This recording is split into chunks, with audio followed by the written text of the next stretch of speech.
Hello everyone, my name is Queena Yen. I'm a student from National Taiwan University. And my advisor is Dr. Yen.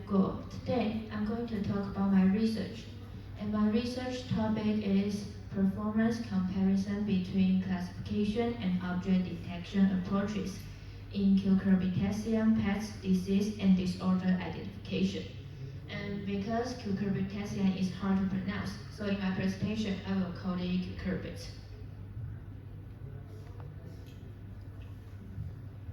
Cucurbits rank among the top 3 vegetables in global production, and it had produced nearly 95 million tons in 2022. And common types of cucurbits including cucumbers, muskmelon, winter melon, native cantaloupe, and lava. And these types are also the main target for our image collection. And typically, cucurbits are cultivated during the summer season, so the combination of high temperature and humidity creates a favorable condition for fungi, bacteria, and insects. To effectively reduce the losses resulting from this issue, it is important to accurately identify the pest, disease, and disorders. And these symptoms are usually identified through 2 traditional methods. The first one is experienced farmer can use naked eye examination, and the other one is plant pathologists using microbiological culture and microscopic examination. However, these 2 methods had a weak point. One is too subjective, while the other is too time-consuming and laborious. So my research objective is to develop a system that can automatically recognize and identify different types of pest, disease, and disorder in cucurbit leaf images. Here are the numbers of images that we collect in the past few years. And there are 20 different types of pest, disease, and disorders, with a grand total of 70,711 images. And I select the 8 most common types of disease along with the healthy leaves as my dataset. In this slide, I will explain our data collection strategy. We focus on capturing single leaf images with the leaf's front side, and this ensures that about 50% of the images was composed of the leaf itself, and providing clear visibility of any symptoms.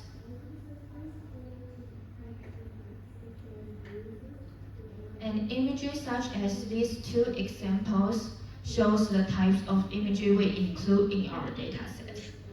And images with more than 1 leaf, partial leaves, or the backside of leaves are not accepted. Images and I will compare 2 deep learning approaches, classification and object detection. And I will talk about classification first. In classification dataset, I had a total amount of 7,000 images, and including 4 types of disease, 1 pest, and 2 disorders, along with the healthy leaves.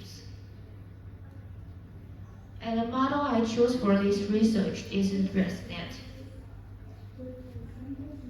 And here are the key training details for the classification model, including 50 egg pots and a batch size of 20. And the data augmentation including resize, color jitter, rotation, horizontal flip, and vertical flip. Okay, next I will talk about the object detection. So the object detection dataset has about 5,000 images, and including 4 disease types, 2 pests, and 2 disorders. And disease and disorder will be labeled on the entire leaf because their symptoms are often spread across the whole leaf. And for pests, we will label the specific affected areas as their symptoms are usually localized. And here is the number of the bounding boxes. For object detection, we use YOLO V8S model, which is optimized for detecting small objects like leaf pests and localized disease symptoms. And here are the training details for the object detection model, including 115 epochs, a batch size of 4, and an image size of 640 by 640 pixels. And the confidence score threshold is set to 0.4 with an NNS IOU threshold of 0.2. And we also have data augmentation for object detection, including mosaic, copy-paste, flip up and down, and flip left and right.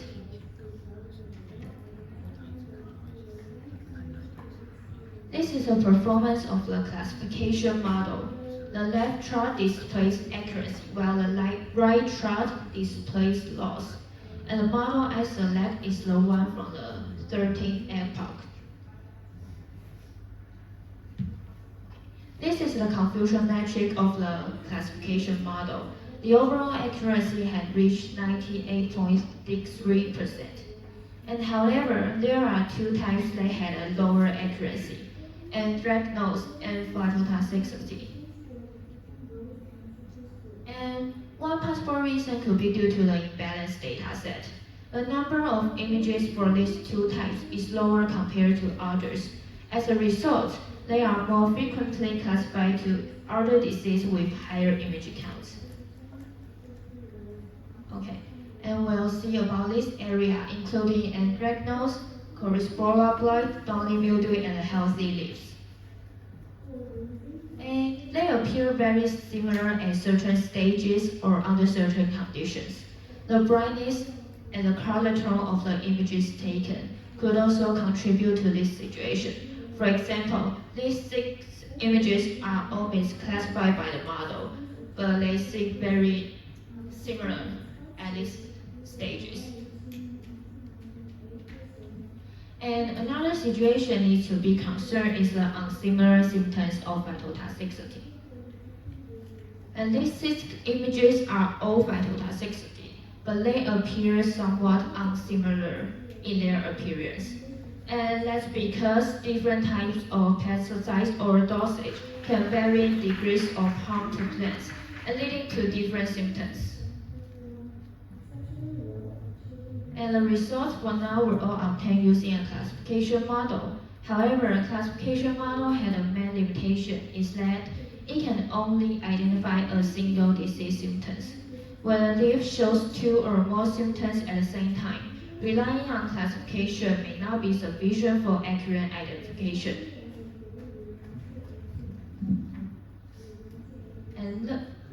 And here is the performance of the YOLO V8 object detection model. And this is a confusion metric of the model, and showing a mean average precision of 0.8921. Although it had a lower accuracy than classification model, but object detection shows more potential in detecting multiple symptoms. And we can observe that some types have a lower MAP. So I will discuss this detail in the following slides. And first, we can see about powdery mildew. I found that when powdery mildew is in its early stage, as seen in the left images, and it can be detected well. However, when the disease progresses and more white spots appear in the leaf, and in the late stages, the model struggled to recognize it effectively, like the right 2 images. And the same issues apply to downy mildew. The left image shows the early stage, where the model performs well in detection. And the middle one and the right images, which represent in late stage, the model is unable to recognize the disease. And for this reason, I plan to reclassify certain diseases like powdery mildew, downy mildew, and anthracnose. They will be further categorized into early and late stages. And it is not only because of their different symptoms at different stages, but also because understanding the stage of the disease will help us recommend the most effective treatment at the right time. And another issue arises when there are additional leaves in the background and that are relatively intact but exhibit the same pest, disease, or disorder as the main leaf. And this often results in false negative. For example, as shown in the image, the light blue box are the actual annotations, and other boxes show the predict annotations. So we can see there are more boxes in the prediction. Okay, and next we will talk about moth. Moth has the lowest MAP, and this is because moths often bite very small hole in the leaves, and like in these examples. And when the image is resized, these holes might disappear, and causing the model to fail in detecting them. And last, we will talk about leaf miner. And leaf miners usually leave distinct bite trails on the leaves. And when the trails don't overlap, the model can detect them very accurately, as shown in the sample on the slide.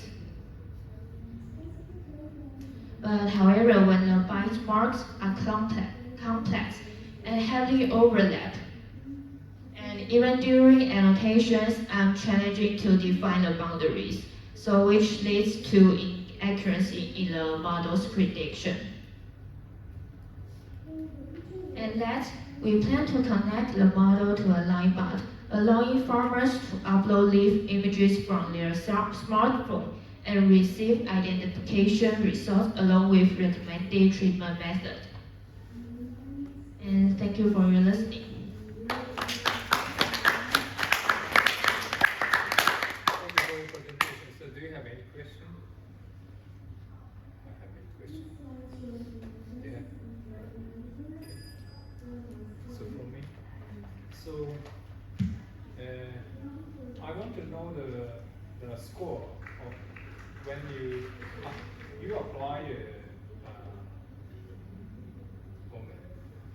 when you train your for resonance system, so to you gather the data correction. So you divide the test data and the training data from the same data correction. Is it right? Yes. I want to know the score for the another data correction. So when you gather the data collection, so from the very specific situation from, I think. So I want to know for example, the next year, please correct all many data. Please check the performance of your AI.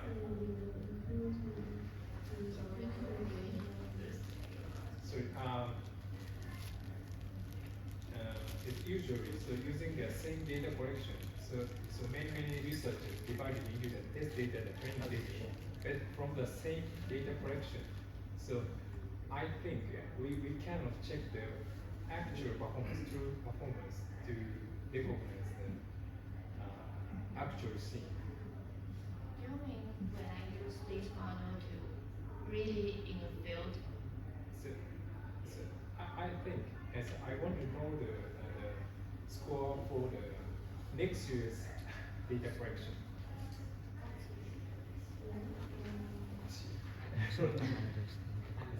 I'm sorry, but maybe I can explain later. I will change. So did you use the color information to identify the pest or disorder leaves? So very traditional method, but very effective, I think. So did you try to identify using the color information? So to check the color information, you have to calibrate the color.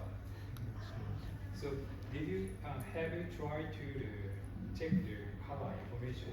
For now, I didn't try the color information because in a field, and we won't use farmers' smartphones, so they can adjust their camera. So I need to have many kind of conditions in a field. But using the calibration board, color calibration check board, so you But can calibrate. when I connect it to the Nightbot, the farmers will use their own cell phone. So every cell phone is different. Yes. And you can use the. And we want to be convenient. So when the farmers use that and use that, they won't want to use it. Thank you. The time is coming. So thank you very much.